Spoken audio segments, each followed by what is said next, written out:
We've been in Yogayakarta for several days now. There was a pleasant, relaxed air to the city, and the people were brilliant, really friendly. Today we got up early to go to the morning market and have a look around. Going by rickshaw, we enjoyed the downhill ride to the marketplace. So did our driver.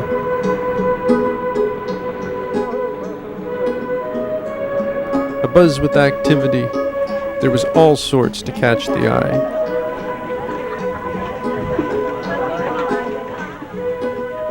I had to be careful though.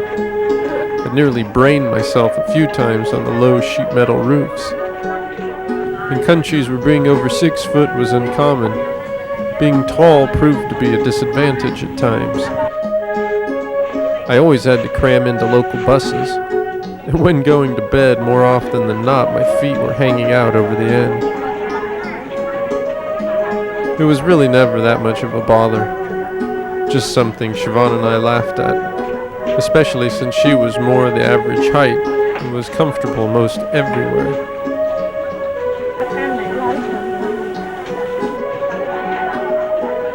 In addition to the fruit and veg sellers, were purveyors of fish and mutton.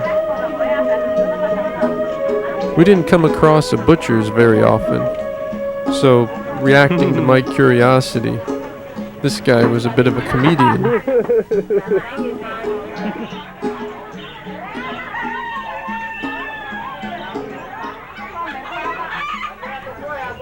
The food market is next to the bird market, so we wandered in there again to see what we'd missed before. It looked like it was cockerel day and many fans of the sport were about, either shopping or just there to socialize.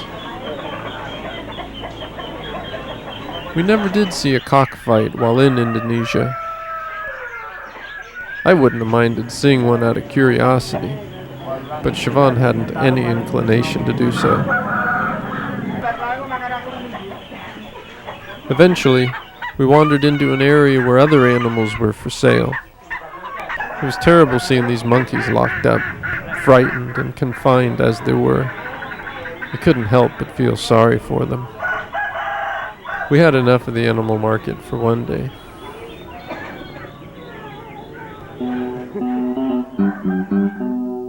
As the 24th of November is my birthday, Siobhan planned a special day out. We were to travel to the village of Kaliurang, 26 kilometers from Jogja, on the southern slopes of Mount Merapi. We were told the best place to stay was called Vogel's. We were awakened at 2 a.m. to begin our hike to the viewing area, 1.5 kilometers from the volcano. Christian, an Indonesian gentleman, owned the place. He was in a senior position in the organization for responding to a volcanic emergency. As activity had been high, he gave an orientation the night before on what we could expect and the precautions that would be taken. Christian told us that volcanologists predict that Merapi will erupt in the near future. In addition, he spoke of a respected Javanese prophet who'd said that half the mountain would be blown away in the next eruption, and that Java will be split in two. This little adventure was getting more exciting by the moment. As the area near the volcano is restricted, you need a guide to gain access. Those leading our group told of the last eruption in November of 1995. Hot gases and lava swept over a village, killing those who did not heed the call to evacuate. Stark reminders of that eruption were everywhere.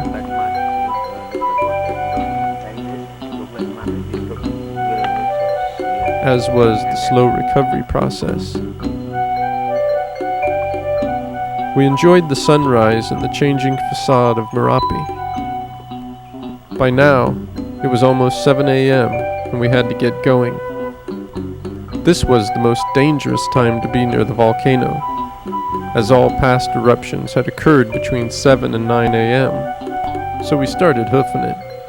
and were soon passing through beautiful landscape which hadn't been wiped out by the most current eruption. Periodically, I shot a wondering glance behind us. We hiked down a good way, in time arriving at a hut where breakfast had been arranged. It was brilliant. Fresh coffee, bananas, and something tasty but unidentifiable, maybe fried tapioca. The unfolding view of Merapi presented a spectacular backdrop for our meal. As the clouds grew and fog formed, we hesitantly departed. And soon the mountain was masked for the rest of the day. East of Yogyakarta was another incredible place to see. The extensive Hindu temple complex of Prambanan. Prambanan was begun in approximately 850 AD by Rakai Pikatan, king of the second Mataram dynasty. Strangely, not long after its completion, it was abandoned by those who'd built it. Since restoration was begun in 1937, only 18 of the 224 original structures have been rebuilt. The temple to the god Shiva presides over all. Panels on its sides depict stories from the Ramayana, one of the greatest holy books of the Hindu religion.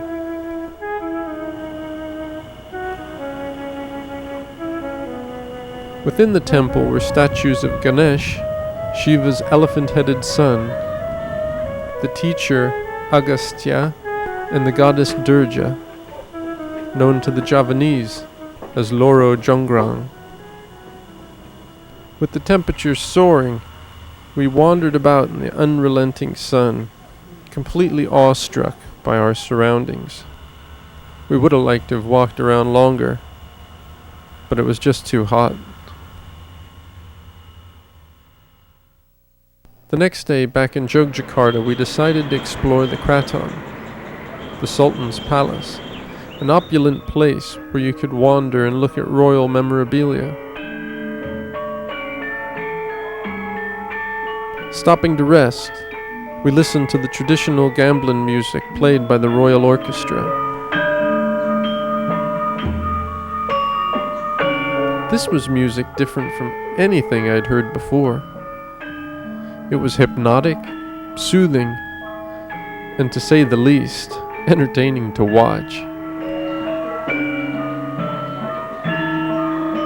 The variety of instruments was amazing.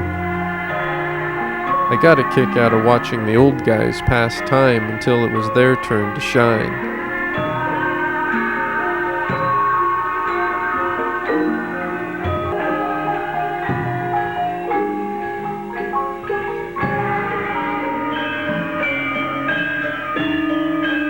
I didn't know what to make of the singing, but it seemed so appropriate.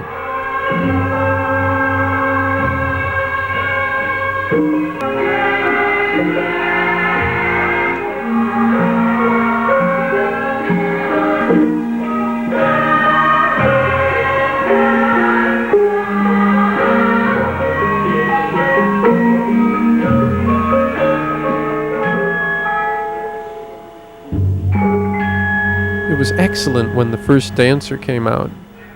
Siobhan and I hadn't seen traditional dance yet, and were taken with the colorful costume and fluid movements.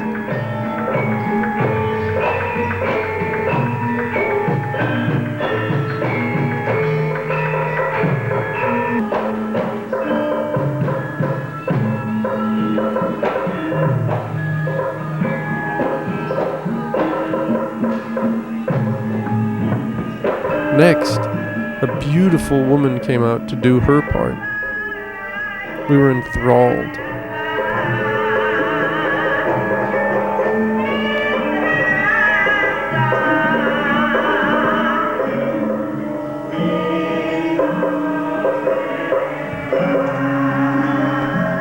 Our stay in Yogayakarta had been fantastic, and we'd be sorry to leave.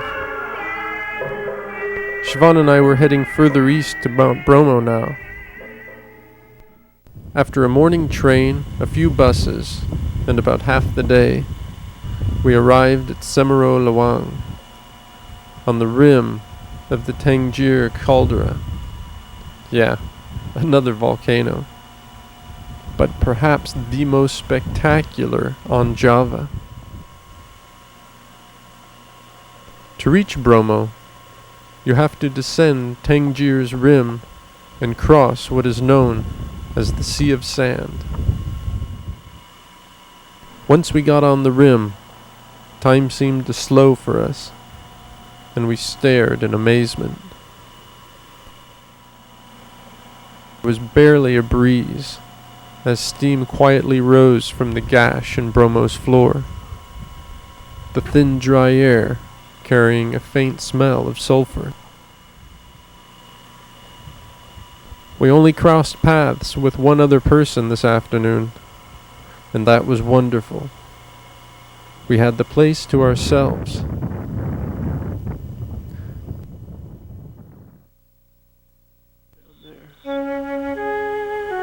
Having read that the sunrise over the volcano was a spectacular sight, Siobhan and I resigned ourselves to getting up at 2 a.m. We would hike up to the highest point on the rim to take in the view. After hiking for an hour in the dark, we stumbled upon a fellow selling tea at the trailhead. Later, we wished he'd have been up at the top. At over 8,000 feet now, it was cold up here. It was the first time since being in Ladakh in northern India that we had to dig out our warm clothes, and they weren't enough. When the sun did come up, we almost forgot about being cold. The distraction was just too much.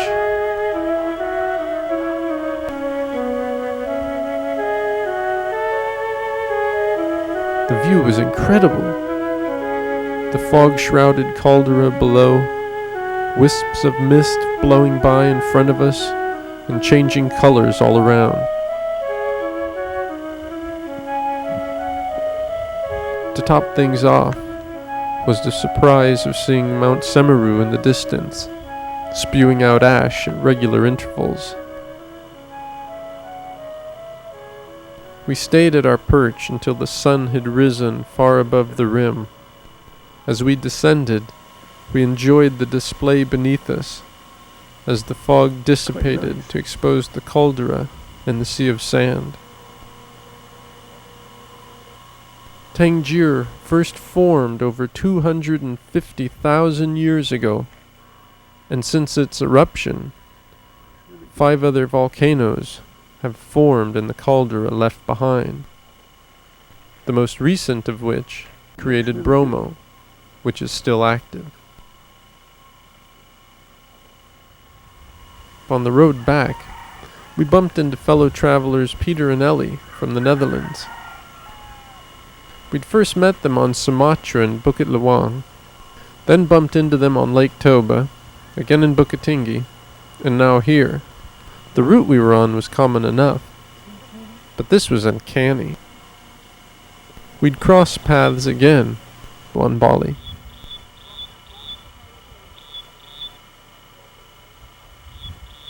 We now have only a few weeks left before we were due to fly to Australia, and there were things to do and places to see. All told, it took 18 hours to reach Kalibukbuk on Bali's north coast. Our journey of 2 buses, a train, a ferry, a bit of walking, and another bus was entertaining to say the least. While in Kalibukbuk, we rented a motorbike and cruised the north coast of the island. That was nice. And these mineral baths were a find. Still being a bit stiff from our journey here, we decided to have a good soak. Seeing Bali by motorbike was a good choice, especially since the roads here were in excellent shape due to high tourist revenue. Still couldn't keep up with this family on an errand. Then I noticed our motorbike started squealing like it was losing a bearing or something. Being keen not to develop a case of road rash or be stranded, we stopped briefly back in Kalibukbuk to exchange bikes, and were on our way again. Stopping here and there, we headed east for a couple hours. The Palm Line Road, running along a peaceful coast. We stopped and watched fishermen ready their nets, as others worked the shoreline.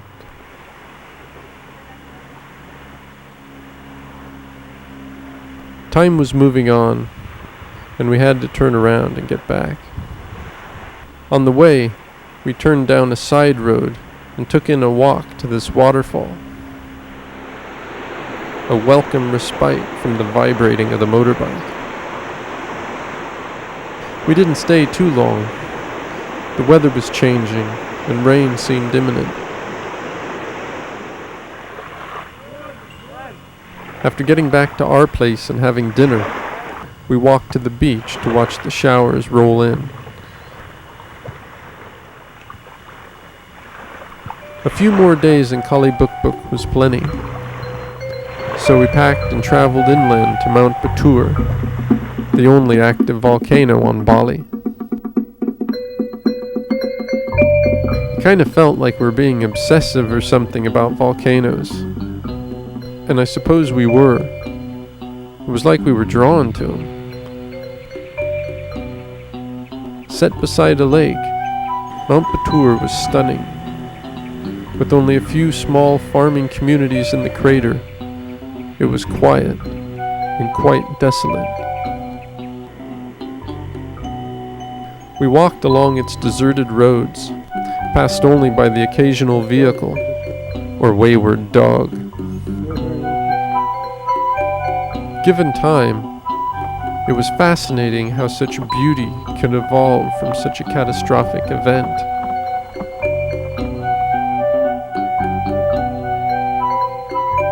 Just once between the daily showers were we able to get onto the volcano for a closer look. Upon it, we found a surreal landscape dotted with hissing vents and colorful mineral deposits. Batur erupted several times in the 20th century with devastating effect. In 1917, thousands had lost their lives when the volcano erupted. As the lava flow stopped at the foot of a temple, it was taken as a good omen, and the village was rebuilt, only to be buried in 1926 by another eruption. The area of the mountain we were now on was created during volcanic activity in 1974.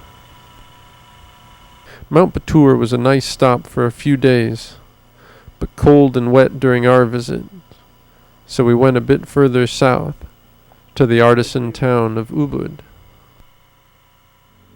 After spending a few days there shopping for gifts to send home, we continued south to stay in Kuta Beach. Being close to the airport, Kuta would be our last stop in Indonesia before flying out. Bali is to Australia what Hawaii is for the United States. A very popular tropical holiday destination. After all the tranquil places we'd been in Indonesia, we found Kuta Beach to be too commercial and crowded for our liking. Western ideals and ways were encroaching upon it and seemed an intrusion. We weren't used to any of it. Still, it had its good points. Beaches, world-renowned surf breaks, and great nightlife. Over a dish of gado-gado, I pondered it all. It was in Kuta that we had to come to terms with the fact that we were going back into a Western culture. After 7 months in Asia, we weren't sure if we were looking forward to its familiarity. In Kuta, the cultures of East and West seemed to mesh and come to a compromise. Mentally, we'd have to do the same. So with uncertain steps, we boarded our flight to Darwin, Australia. The most northern of Australia's capitals, things were quiet in Darwin because of the arrival of the monsoon in the Northern Territory. Also, on account of the Christmas holiday, many of the seasonal residents had gone home to celebrate. We were now looking for work and found the prospects to be poor. In the hostels, we inquired about share rides, but that came to no avail. We did find a cheap alternative form of transportation, the relocation of a recreational vehicle for a rental agency. All gassed up and with the shopping done, Siobhan and I headed off in a 4-person motorhome. We were going south to Alice Springs, in the middle of the sprawling Australian outback. It'd be a long haul, and we were only allowed 3 days to do the trip. Paying only 15 Australian dollars a day, plus fuel, this was a terrific, inexpensive way to go. But we weren't happy to be on a clock. Our first stop on the road south was a visit to Lickfield National Park. We came upon this field strewn with termite mounds. The mounds take different forms according to the type of inhabitant. Magnetic termite mounds are constructed in a north-south alignment to both use the sun's warmth in the morning and evening and avoid its scorching midday intensity. This mound, belonging to fungus-growing termites, was one of the biggest we'd seen. Continuing on through Lickfield, we stopped for a dip in the waters above Florence Falls, well above the falls. After cooling ourselves off sufficiently, we headed back to our vehicle. On the way, Siobhan found this lizard roaming about. He seemed to be looking for a handout, and was none too shy about it.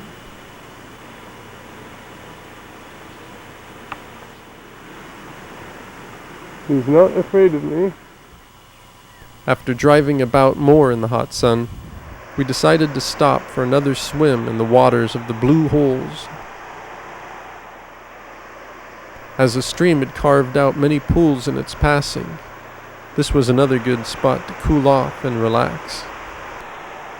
It was soon apparent that it was also a good spot for the local wildlife to catch lunch. He didn't seem bothered in the least to have company in the water. In this arid landscape, it was like we were drawn to any water source. Arriving next at Wangi Falls. Of course, we thought of jumping in the water again, but after walking out on a viewing platform and seeing a sign warning of crocodiles, we gave it a miss.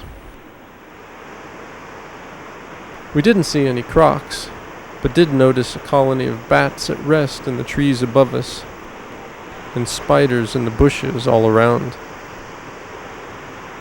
Though we would have loved to have been able to have stayed and camped for at least a few days, we had a schedule to keep.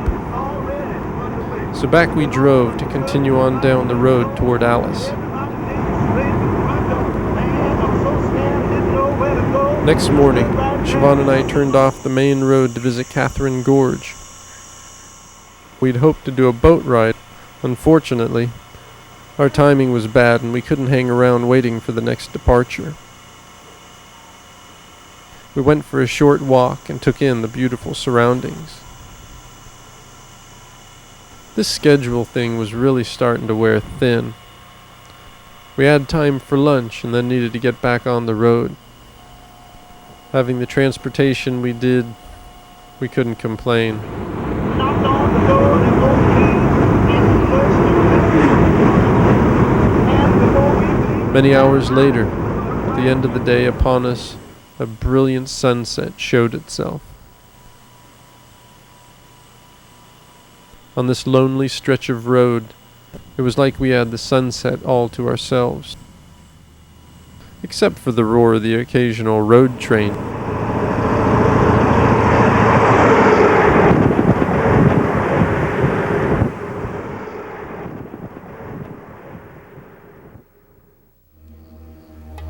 After being in highly populated Asian countries, to have so much space to oneself was quite unique. As we started the third day of our journey, the landscape began to change, especially this rock formation called the Devil's Marbles. Scattered in a shallow valley in the Davenport Range, these huge spherical red granite boulders are known to the Aboriginal people as Karlu Karlu. These were eggs of the powerful rainbow serpent. We wandered for ages in the desert silence, with the place entirely to ourselves. We still had a couple of 100 kilometers to go, and would arrive in Alice Springs late that afternoon. The hostel there had a pool, and we'd relax beside it the next day.